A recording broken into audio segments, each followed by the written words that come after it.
دعاء عن جرير بن عبد الله رضي الله عنه قال: كنا جلوسا عند رسول الله صلى الله عليه وسلم إذ نظر إلى القمر ليلة البدر. من فرموديش بهمان شيء سبحان الله وكو فرمودكي بيشو بابتك عقيدتها وبابتك فقهيشتها. فرمجاري كان لا رسول الله صلى الله عليه وسلم دانشت بوين كيبو شويك بو كمانك تشوار دبو ليلة البدر يعني شويك بو مانك تشوار دبو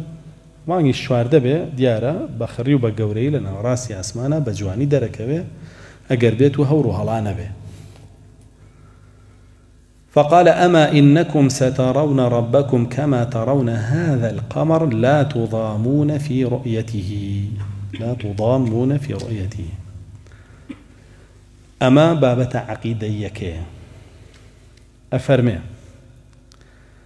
رسول الله صلى الله عليه وسلم فرمي قمانتان لو نبي أي مسلمانان إيه ولا روجي قيامتا پروردگاري خوتان بينن چون إستا أو مانگا بين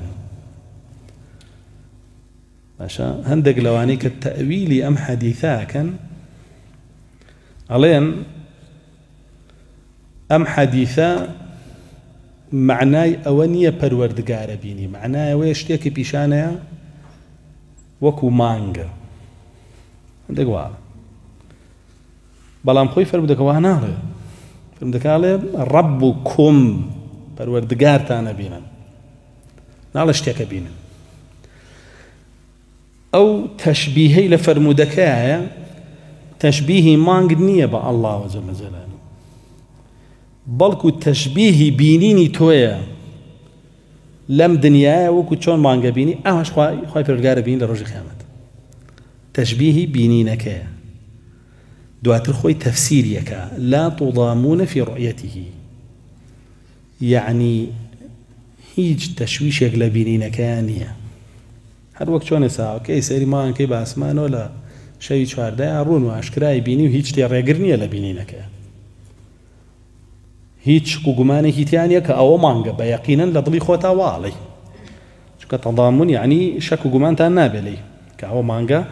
هر اواج الله جل جلاله لروج قيامتها بينو شك غمان تان لينا بك او پروردگار كما آياتي شي لسر وجوه يومئذ ناظرة إلى ربها ناظرة دمو چاوانێک لە ڕۆژی قیامەتە تەماشاکە تەماشای پەروەردگاریەکە و بە کافرەکانی جەفەرمێ عن ربهم محجوبون کافرەکان لە ڕۆژی قیامەتە پەروەردگاریان نابینن بۆ نابین عقوبەتەن لەسەرەوەی کە لە دنیای باوەڕیان پێی نەبووە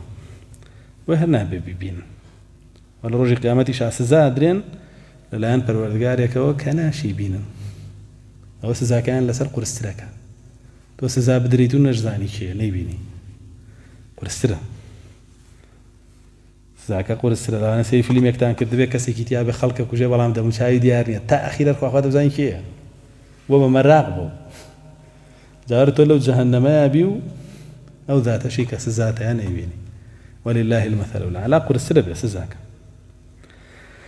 جابوه براسي أما ردي جهمية كان تيا كوان علن پروردگار نابين ري معتزلة كان كالن پروردگار نابين ري بهيت شيء وين على الدنيا ولا القيامة ردي واني تيا ولا همان كاتا ردي وانشتيا كتأويلية كان علن نوري پروردگار بيني والا نعم بلكو فرمي هيج قبان تانية لويك أو پروردگار تانا يبين وكو جونسة قبان تانية لويك أو مانگا يبين پروردگار خو يبيني وبينيني پروردگارش گەورەترین نعمەتە بەسەر ئینسانەکانەوە وبینینەکەشمان بەقەدەر خۆمان دووکردنمانە بۆ دینەکەمان بینینی چێژیش لەو بینینە هەر بەقەدەرەوە پاشانە فەرمێ فإن استطعتم أن لا تغلبوا على صلاة قبل طلوع الشمس وقبل غروبها فافعلوا لروايتك وهاتوا كخوي الأخوار هنا بيتي فرمي رسول الله صلى الله عليه وسلم باشان فرموي بو اوي او بينينا بنسيب تان به كتو لبهش تايبيني هول بدن او باريتوانا اي خوتان بغنا بخنقر كاغاداري او دو نيوجبن نيوجيك پێش هەڵهاتنی خۆر و نوێژێکیش دوای ئاوابوونی خۆر قبل طلوع الشمس وقبل غروبها. قبل طلوع الشمس شي معناه يجباني نال قبل طلوع الفجر شمس خويله فجر تشككيتي شمس خويتي فجري صادقة كاتي نجي بيانية طلوع شمسك شروقة ونجي بياني وأبيكش قبل غروبها نجي عصرة بيش خورا وابنش قال دواء غروب نجي مغرب ده أو دنيا جمع فوتين ببارز أو بينينا أبي بنسيب تانا فرمي يعني العصر والفجر راوية كتفسيرية كان جرير فرمي ما بس نجي عصر نجي بياني بو. ثم قرأ جرير وسبح بحمد ربك قبل طلوع الشمس وقبل الغروب. جرير كوري عبد الله البجلي فرمد واترو آياتي سورة قافي خوان دوا كتو تسبيحاتي پروردگاري خود بك و سپاس وستایشی پروردگاري خود بك لپیش